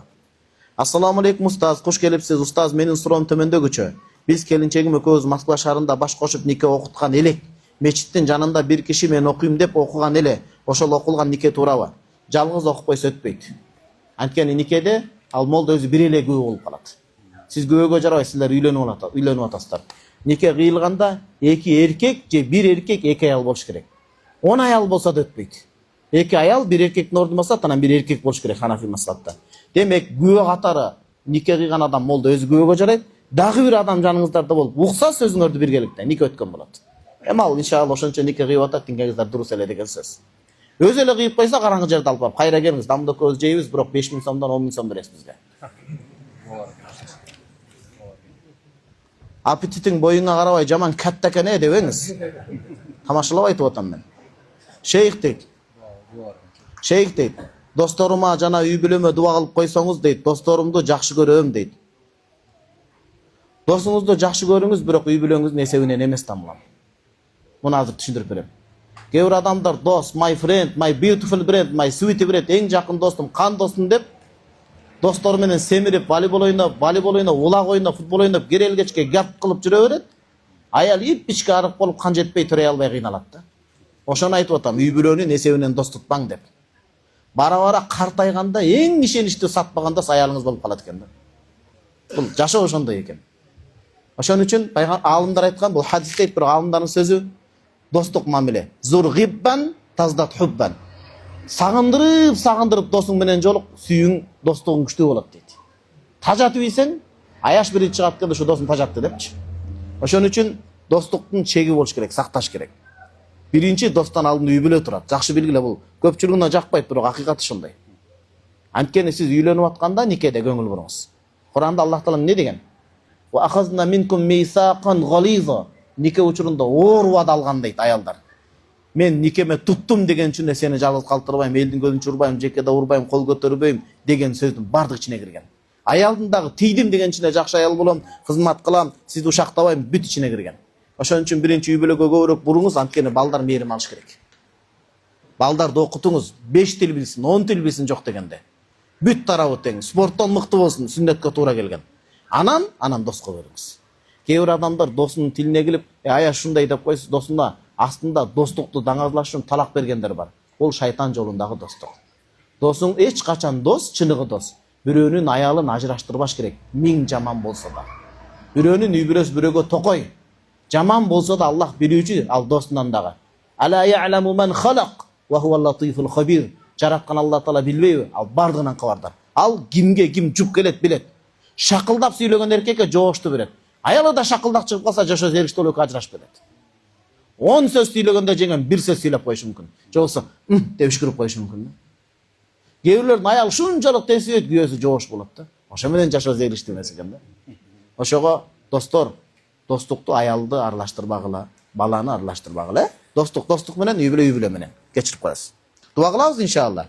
Акыреттик достук болуңуздар. Жумагүл карындашым ооруп жатат. Баласы менен дуа берип коюңуздарчы жамаат дейт. Москва шаарында сөзсүз дамылар. Азыр хазиреттин дуа кылып берет. Пайгамбарыбыз Мухаммед саллаллаху алейхи вассаламдын канча аялы бар болчу? Аны сизге неме кереги болуп калды бүгүнкү күндө? Мен жооп берем, калыс билбей эле эмтип атат дебегиле. Бу чубаксыз мага айта берет, эң түшүнүп атам да. Калыс билесиңби? Элге аралаганда өтө этият бол. Гаптын тегинде дагы гап бар деп айтат эле да. Бул шунакасынан болуяпты да. Эмне деп атат? Биринчиден муну жооп берем, болуптур, бирок сизге келели. Өткөндө сраждамда чолпонтада айтат. Мен карап көрүп, кудамалардын ичинде дейт, балла жонжо. Өтө күчтүү иштеп жүрүп, начар болуп калса, билип калдым дейт, тажрыйбадан бул экинчи катын алган депчи. Экинчи аял алган. Демек бул пасаңдап кетти деп билип калдым дейт да. Ал шариятта бар нерсе, аны эч ким шылдыңдабасын. Бирок баягы адилеттүүлүк жана башка маселе. Биз буяка кайталы. Пайгамбарыбыз саллаллаху алейхи вассаламдын 11 аялы болгон, 2 күң болгон, 9 эркиндикте болгон деп келет. Бул биринчи. Экинчи, пайгамбарыбыз саллаллаху алейхи вассаламдын акысында Баягы аят 4 аял деген маселе жок. Ал пайгамбарыбыз саллаллаху алейхи өзүнө тиешелүү. Пайгамбарыбыз саллаллаху алейхи бөлөк аят түшкөн фанкиху ма табалакум минан ниса масна ва сулус руба. Бирок бүгүнкү мыйзамды да этибар калып койгула, бекерден эмес, аялдар кор болуп кетпеш үчүн. Үчүнчү маселе, пайгамбарыбыз ушуну жакшылап угуп алыңыздар. Пайгамбарыбыз саллаллаху алейхи ва саллям Хатича энебиз менен үйлөнгөндө Хатича энебиз 40 жашта, пайгамбарыбыз саллаллаху алейхи 25 жашта болгон. Үйлөнө элек болгон. Хатича энебиз 2 күйөөгө тийип чыккан. Анан балдары болгон алардан. Үйлөнгөндө алымдар айтат, Шейх Рамадан Бути рахимахуллах. Пайгамбарыбыздын бир да күн кыялында болгон эмес, Хатича энебизден башка аял алам дегенде. Бул көп аялдуулук башкан чектөө эмес, ал шарият, ага биздин вообще биз бурмалай албайбыз. Мен пайгамбар саллаллаху жашоосун айтып атам. Качан Хатича энебиз кайып болбосо, арабтар да ал учурда көп аял алуу көп эле. Болгону 4кө түшүргөн да ошону. Мындай өөн учурабайт эле.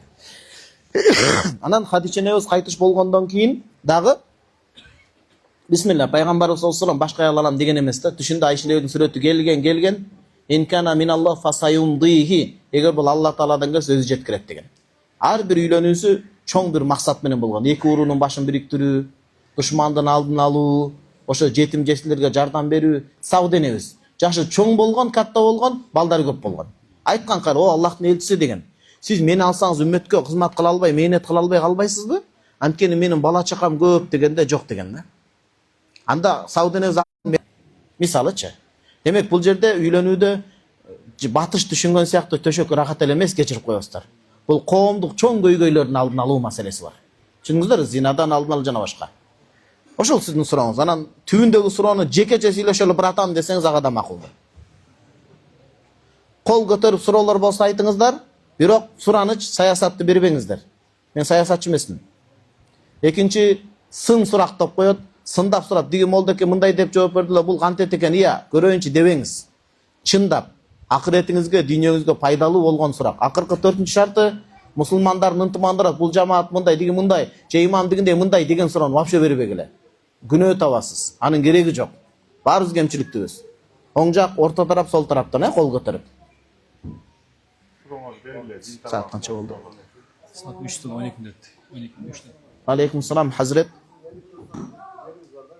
Кайсы жерде?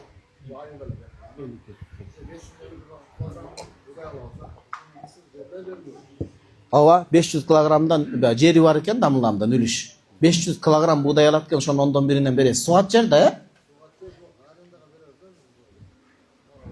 арендага бересиз. Арендага, арендага бересиз. Жанагы имам Мухаммад рахимахуллахтын фатвасын аласыз. Сиз акчадан 1/10 бересиз аренданын, берки киши түшүмдүн 1/10 берет. Эң таква фатва бул имам Мухаммад рахимахуллах. Тамлам анткени жалпы эреже бар, чубаксыз айтат, берген Кудайга жагыптыр дейт. Анча кызык баленин алдын аласыз, тамлам. Алла разы болсун, өтө нурлуу адам экенсиз. Нурлуу адам жанында отурасыз да ошон үчүн. Дагы жамаат Hazret бериңиз ата.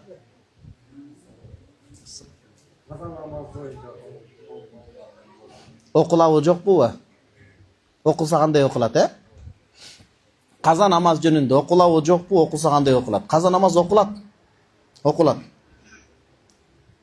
Каза намаз Хашияту тахтауи ала маракил фалах 2-нчи том. Бабул фаваид. Өтүп кеткен каза намаздарда мындай дейт. Багымдат мисалы каза кетирсе, же буга чейин түшүнүк жок каза кетирген болсо, намазды казаны окуш менен эле кутулбайт. Истигфар айтыш керек, ажылык кылыш керек, умра кылыш керек, тобо кылыш керек. Намаздын ордун жабат, убактысынын ордун истигфар айтыш керек дейт. Бай болсо садака чыгарыш керек. Демек каза намаз окулат. Окулбайт дегендер чыккан, ал мазхаб карманбаган саналуу гана аалымдардын фатвалары. Ага фатва берилбейт. 4 мазхабта тең каза намаз окулат, билип коюңуз, того тери. Умрада айтканбыз. Болуп турат экен, бул маселе бүттү. Кантип окуйбуз? 3 учурда гана окубайсыз. Күн чыгып атканда, так төбөдө турганда, батып атканда. Эмнеге? Пайгамбарыбыз саллаллаху алейхи тыйган, экинчиден күнгө сыйынгандай болуп каласыз, табанып. Күнгө сыйынгандар бар, Египеттен көргөнбүз, жана Турсинага келип, кореецтер, башкалар. Үчүнчүдөн эң жакшы жол азыр мо дүкөндөрдө, башка жерлерде, мусулманча дүкөндөрдө намаздын календарлары чыккан. Окуган сайын отметка кылып белгилеп кете бересиз. Эң жакшысы 4-нчүсү ажекем, жеңилирээк, ага жетпей калсаңыз, багымдаттайын багымдаттын казасын, пешимдейин пешимден, асырдайын асырдын, куфтандайын куфтан. Ушуга аракет кылыңыз. Жетишпей өлүп кетсеңиз, Аллах ниетиңизди карап турат. Бирок эртелетиңиз. Кудай өмүрүңүздү узак кылсын. Анан Кандай ниет кыласыз? Ниет акыркы мойнумдагы казаны дей берсеңиз, мешокто капты тешсеңиз, улам акыркысы түшүп ордуна үстүңкүсү акыркы болуп кала берет го. Акыркы десеңиз, бул каза кылгандай кийинкиси акыркы боло берет. Түшүндүңүзбү? Же эң алгачкы десеңиз кийинкиси болот. Эң жакшы эң акыркысы дейсиз. Азан айтсаңыз да болот, коом атайсыз, бирок азан айтпаңыз. Эмнеге? Азан айтып калсаңыз, бул каза кете турган турбайбы деп билип алат. Өзүңүз уга тургандай коом ат айтып туруп окуй бериңиз каза намазды. Аллах күч кубат берсин, ажыкем. Орто тарап барбы, орто тарап? Ажыкем, бериңиз. Мен негизи кораблда иштейм да, суда жүрөбүз дайыма. Анан намаз окуш боюнча бир спор болуп калган, ошол жерде досторубуз менен окуган. Дайыма кыймылда болгондуктан намазды эмнедеги башкача окуйбуз деген да. Сапарда сыяктуу болуп, бирок мен кадимки жерде жүргөндө эле, бирок кыбланы туура тандай албастан ниет кылып эле окуп жүрчүмүн. Ошону чечимин билип алайын деп, кандай кылсак туура болот. Ажыкем, Алла разы болсун, сиз да нурдуу жигит экенсиз. Кечиресиз, ажыкем, сизге суроо. Тиги чоң эле кораблда жүрөсүз да, чайпалбайт да, туурабы? Туруп окуганга болобу? Туруп окуйсуң, бирок чайпалат. Жакшы эле чайпалат. Бирок мындай эбин таап окуса болот туруп. Мындай өтө кыйын эмес да. Үрүккө барсаңыз тегеренип кетпейсиз да. Болду анда. Мен военный частарга тайквондо менен качып жүргөндө мектепте көп баргам да военный частарга. Курок жасайт да мынтипчи. Анан үрүккө устайм курок жасап кетпеш керек да. Эгер ошондой болсо, анда туруп окуганга мүмкүнчүлүк болуп катуу машакат жетпесе, туруп окуу парз болот сиздерге. Көнүш керек ага. Деңизде иштегендер көнөт да, көнгөндөрдү алат да. Бул бир. Экинчиси, азыр GPS-те техника өнүккөн заман, ажыкем, интернет кармайбы? 5G барбы? 5G, 5G бар болсо, коюш керек, ошо тиркемелерден кыбланы көрсөтөт, ошону так карап окуш керек. Эмнеге?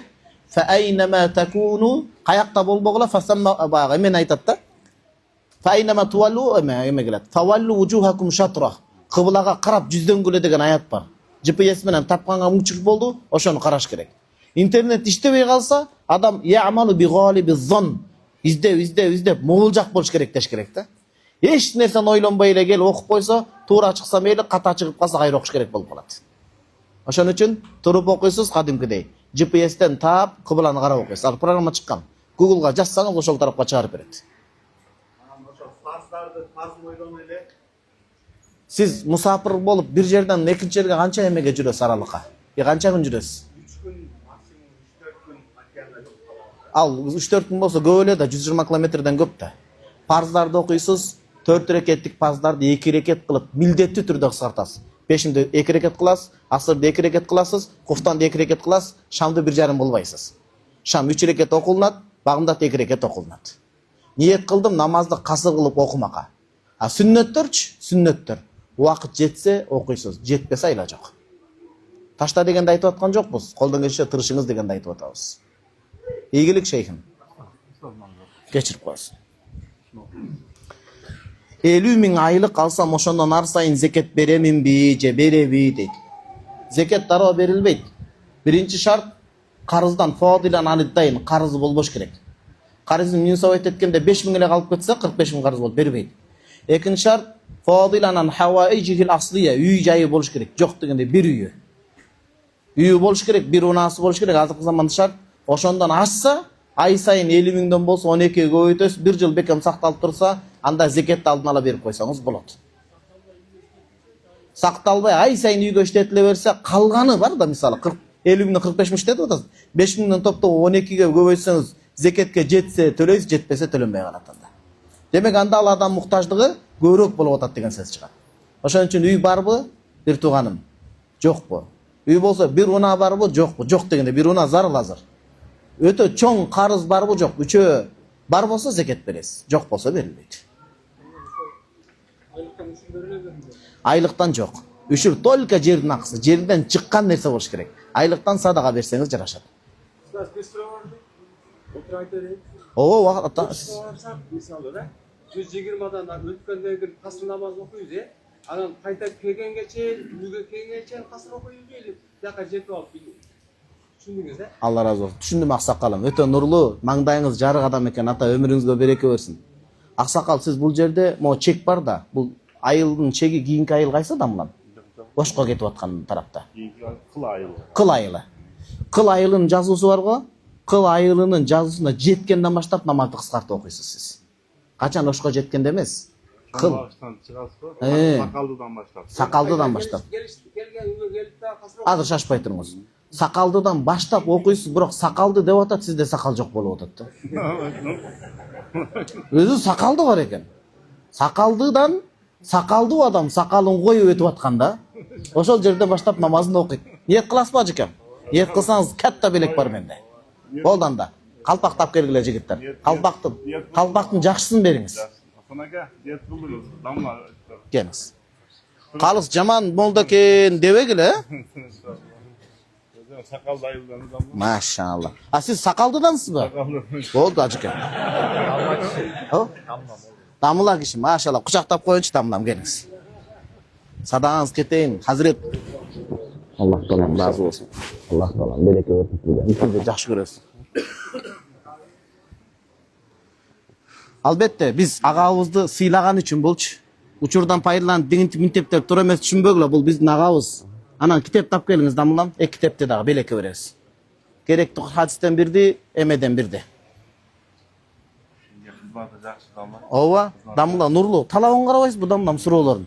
Дамылам, муну өзүңүз окуйсуз, муну апабыз окуйт, карындаштарыбыз, кыздарыңыз. Алла разы болсун, Хазирет.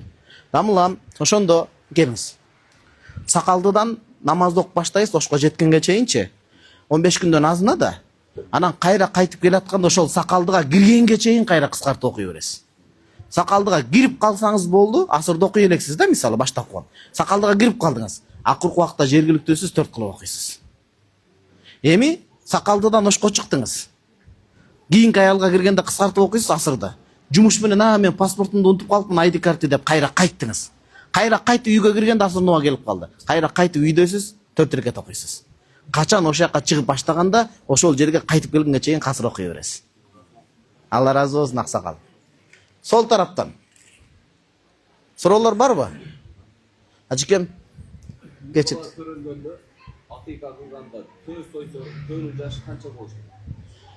Уул бала төрөлгөндө төө сойсо жашы канча болуш керек? Зекет берилгенде биринчи бияктан баштайлы. Зекетте эң минималдуу жаш 5 жаш болуш керек.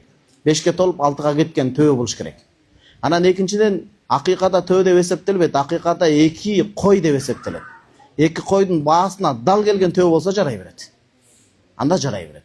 Бирок настош 2 кой деп келет. Бизде төө да жок болсо го. Бул биринчи маселе. Аллахым балдарыңызга береке берсин, ажыкем. Сиз Жақында істе сызығын түпетті да. кайсы жерден? Істе, сол жерде.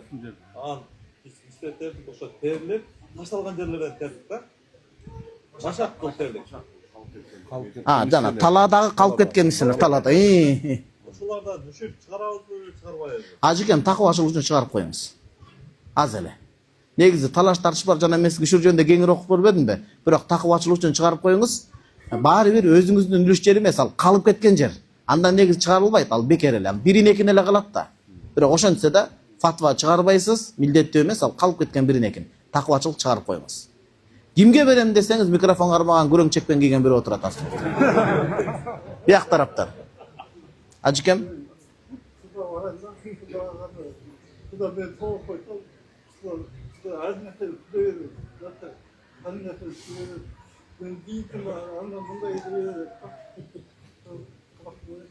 дамылам, сиз үйлөнгөн атасыз, туурабы?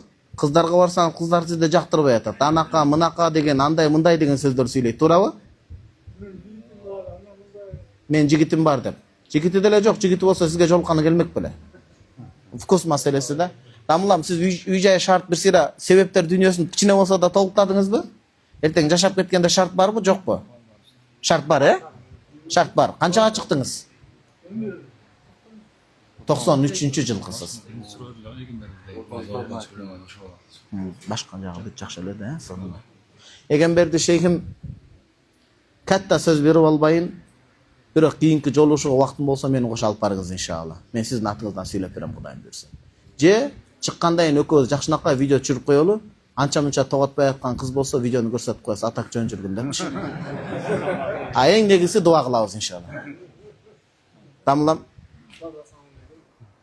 Биз мына автосына болгон иштетебиз да. Анан бизге келип, эсинин айтымы боюнча биз деле өз көз карашыбыз менен акылыбыз жеткенче эме кылабыз. Анан келип бала бер деп берет да, бирөөнүн акысына дагы балаш кыйын экен чынында. Анан алар айткан эмеде мактап ошентип реклама жарыялап коебуз. Анан күйшүк бизге тартылып калат да, анча баягы машина эм техника экен. Баягы калса сен айттың эле го, сен салонунан чыкты, сен мактадың эле деген баягы немелер келип калат экен да. Туура түшүнсөм, Дамылдам, сиз машиналарды жарнамага чыгарып, тааныштырып бересиз. Адиссиз да билесиз. Ошо сөздүн акырында мындай нерсени айтыңыз. Туугандар, эскертүү жана эскертүү сураныш жакшы угуп койгула. Мага жеткен маалымат боюнча кабар берип атам. Кокус ар жагында кемчиликтер болуп калса, өзүңөр жакшылап карап алгыла дейсиз. Ушуну эскертсеңиз, сиз алардын акысына кирбейсиз. Эгер муну эскертпесеңиз, сиз алардын акысына киресиз анткени. Анткени биздин Ханафи мазхабта Дамылам, Ал-бай'у би шартил бароа деген бар. Бул өтө чоң маселе. Кандай? Товарды, мисалы мо товардап коелучу, китепти. Сизге сатып атып, жакшылап карап ал.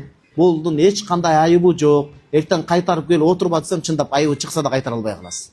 Бул эгер жалган айтсачы, күнөөсүн көтөрөт.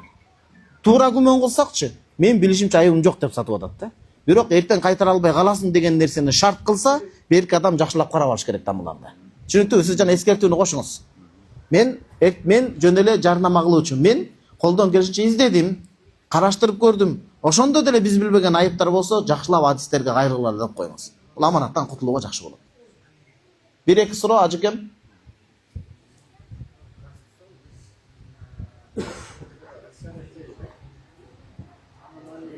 Akşaka'da iş vaktisine namaz okusunlar gelip baktık. Şöyle azanlarda kanday kılavuz, hani ortalarından işler kılavuz. Hani adam gökçeden okulavuz. Азанды айтпаңыз, кооматты өзүңүз уга турган кылып айтыңыз. Мусулман эмес жерде иштеп калып, намаз үчүн азан айтабызбы жок? Азан айтсаңыз, алар полиция чакырып, башка чакырып, сиздин намазыңызды өзүңүздү эркиндиктен ажыратат. Кооматты уга тургандай акып, шарт парызды окуп, сүннөтүн окуп, анан ишиңизди улантасыз. Азан айтыш сүннөт болот мүмкүнчүлүгү жеткен адамга. Ал жер өзү мусулман эмес жер болуп атса, азан айтып сүннөт аткарам деп, коопсуздуктан ажырап кете турган болсоңуз, Аллах өзүңүздү көрүп турат.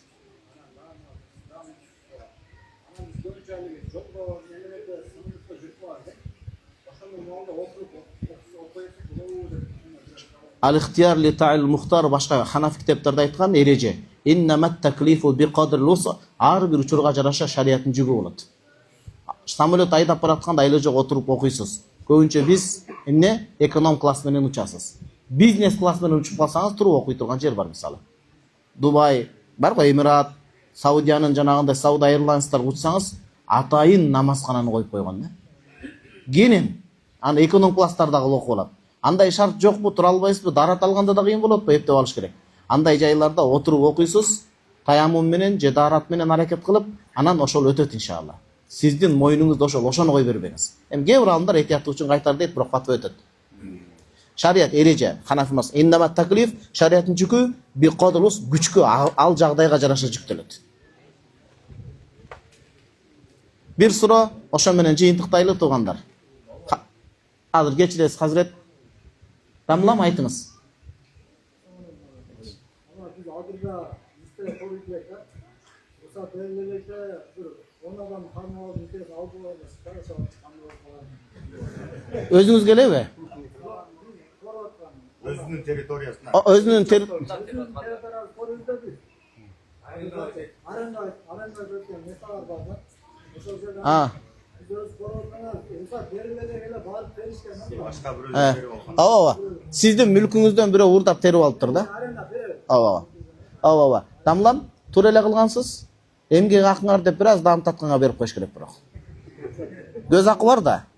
Эми ал уурулук кылып атат туура, бирок сизден адамгерчилик менен таш менен урган таш менен ур деген бар. Фатвада алып койсоңуз сиздин акыңыз, анткени алардын акысы жок болчу. А бирок кичине көз акысы кылып туугандар кечирип койгула, экинчи мындай кылбагыла деш керек.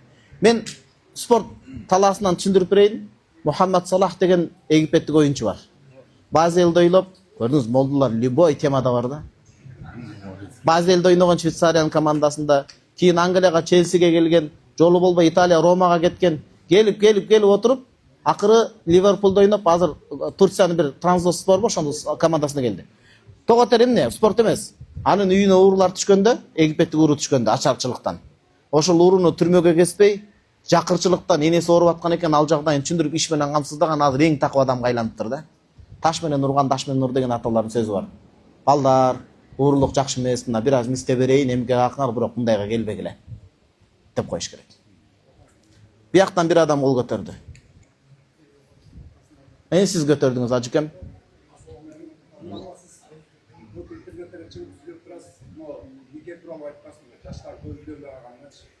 Hazır kalın kumbata ketdi. Mahır degen var ekan. Mahır degen şey kaptı, kızlar sahip olsa, maşnası yüzday.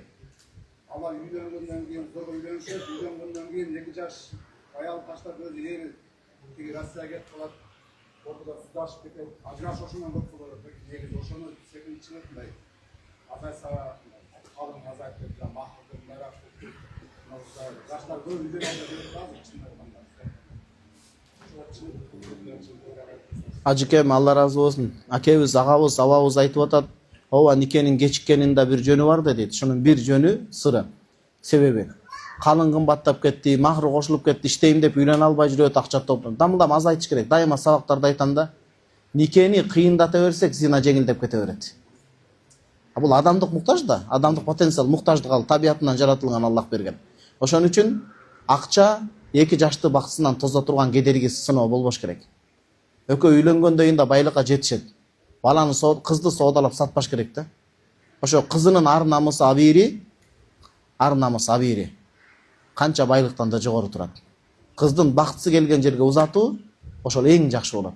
Антип бааны бычкан менен болбойт. Пайгамбарыбыз саллаллаху алейхи айткан эң жакшы аял никени көп нерседе тоскоолдук кылбастан жеңил өткөн аял дейт. Бирок өтө итке минер болуп, эркектер пайдаланып кетпесин да, орто зар кымбат кылбасын да дамынан. Туура эле ал маселе. Ама телефондон келиптир. Кечиресиң. Имам үзүрү бар болсо, тиши канаса, бирок жанындагылардын окуганы туура эмес болсо, имамчылыкка ким өтөт дейт. Күтүп тургула, мен тишимди канат бүткөндөн токтотуп, дааратын жаңылап келейин деп анам өтөт. Башка эч ким жок болсо. Ал эми бири-бирин окшогондор өтөт десе кыйын. Имам бир 5-10 мүнөт айырма болот. Барып тишин канатып, барып дааратын алып келип, кайрадан уйуйт, кайрадан баштап булар окушат. Түшүнүктүбү? Ошол, ал тез эле. Бир телефондон келиптир. Өзү намаз окубайт. Кары кызга үйлөнсө болобу, же зулумдук болуп калабы кызга? Зулумдук болот. Сиз өзүңүз кызыңызды бересизби? Куран жаттап бүткөн кызыңызды намаз окуган балага бербейсиз. Өзүңүзгө ыраа көргөн нерсени бирөөгө ыраа көрүш керек, өзүңүзгө ыраа көрбөгөн нерсени бирөөгө ыраа көрбөш керек. Шариатта кафаа, теңдик деген маселе бар. Теңдик эркек тараптан каралбайт, аял тараптан каралат. Бул деген сөз, аял илимдүү болсо, эркек жок дегенде намаз жок болсо тең келе албай калат. Анын Куранын кор кылат. Кечке аузу билля да окуй бербечи, иш кылмаяка деп, туура эмес анын Куранын жерге тепсеп коет. Ошон үчүн кыз тепселип калбаш үчүн тең келбеген эркектин астында шариатта теңдик маселеси каралган. Жок дегенде намаздын тургусун эми илимдүү болуп кетпесе да.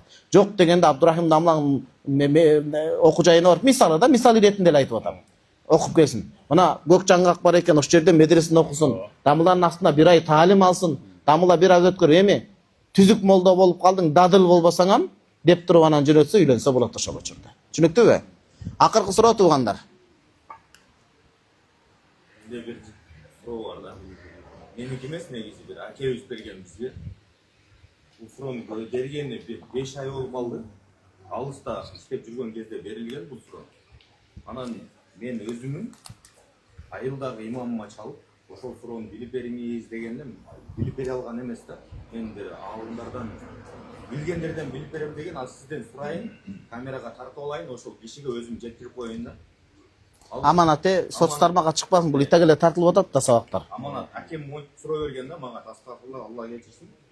Досум дейт, мени аялым менен жатканга уруксат берди дейт. Өз аялым менен дейт.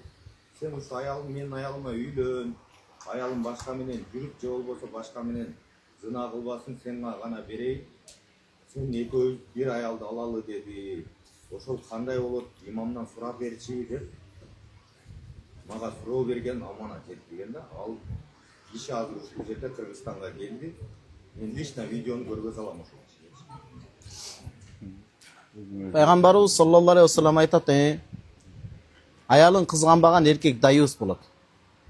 Чочкодон бетер. Чочкодон бетер адам 5-ин жытын жытай албайт да. 5-ин жытын жытай албайт. Андайларды свингер деп коет. Свингерлерге Кудайдын каргышы түшөт. Ал эркек аялын камсыз кыла албаса, Кудайдын астында күнөөкөр болбой талагын берсин. Талагын берсин да тигиге эмес, башка эланын кадыр баркына жете турган бир эркек үйлөнсүн ага.